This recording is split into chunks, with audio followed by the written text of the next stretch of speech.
Okay, so we have negative 64 minus 27x to the third power. First thing we notice, they are perfect cubes. 64, the cube root of 64 is 4 multiplied by 4 is 16. Multiplied by 4 is 64. And the cube root of 27 is, good, 3. 3 multiplied by 3 is 9. Multiplied by 3, 27. So the cube root of 27, x to the third power, is going to be 3x. Now, if you don't like the way that it's written here, we can change it around a little bit.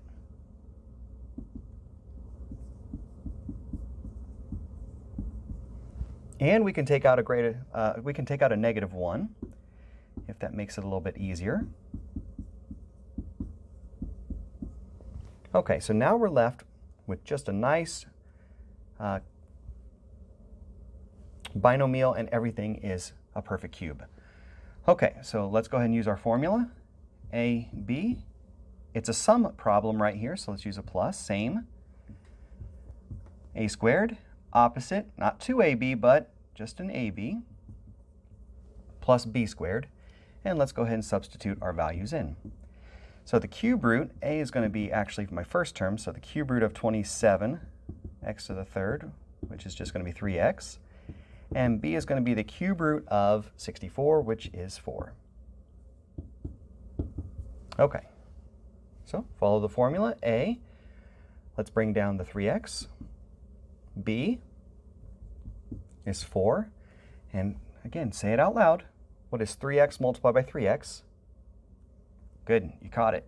9x squared. A common mistake is to have 3x squared there. And what is 3x multiplied by 4? That's 12x. And 4 multiplied by 4 is 16. This portion will not factor because it is not a perfect square. It looks like it's going to be a perfect square trinomial, but we can check it. 3x and 4. 3x multiplied by 4 is 12x, but when you double it, it actually gives us 24x in the middle, and that is not what we have. So this is as good as it gets. Just double check. Did you miss a GCF anywhere along the way? Nope. And that one is good to go. All right, we'll do another video here that has some more challenging ones with maybe GCFs and different things like that. But this is, at the core, how you would deal with sum and difference of cubes, and a little bit of a comparison to where you were before with perfect square trinomials. All right, hope that helps. Have a good day.